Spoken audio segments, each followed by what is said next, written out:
we have completed M40 grade of concrete with 48 to 49 MPa strength with these machines, which will be well calibrated and well monitored machines which are having inbuilt printing facilities too.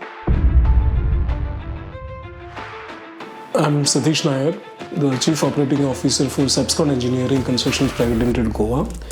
We, SAPSCON Engineering, deal with multiple industrial civil engineering projects in Goa. With our projects starts with the medium level manufacturing company to the mega projects, which we are looking for various construction equipments for our major projects, and there our major in-house capacity of producing concrete.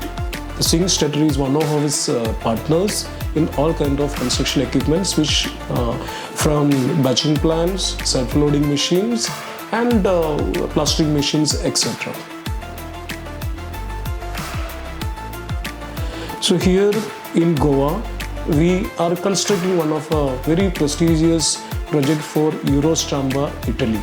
The first time the MNCs who investing in Goa or Asian continent, we are the service partners and associates for building up their entire infrastructure in Goa.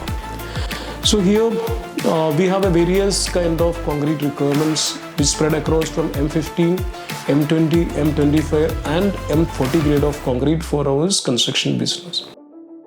Here why we have selected Stetter as a self-loading concrete equipment, because it's a quality capacities which is well proven, and we are getting the various feedbacks from our site team. We have completed M40 grade of concrete with 48 to 49 MPa strength with these machines, which will be well calibrated and well monitored machines which are having inbuilt printing facilities too. So we are very happy with the performance of this machine. 3 years back, we have started with one SLM, and subsequently we have purchased 3 more SLMs, and this will help us to cater the construction projects from spread across as a radius of 80 kilometers. So we are very happy with the performance of this machine, and we wish we will add more machines in the various capacities here.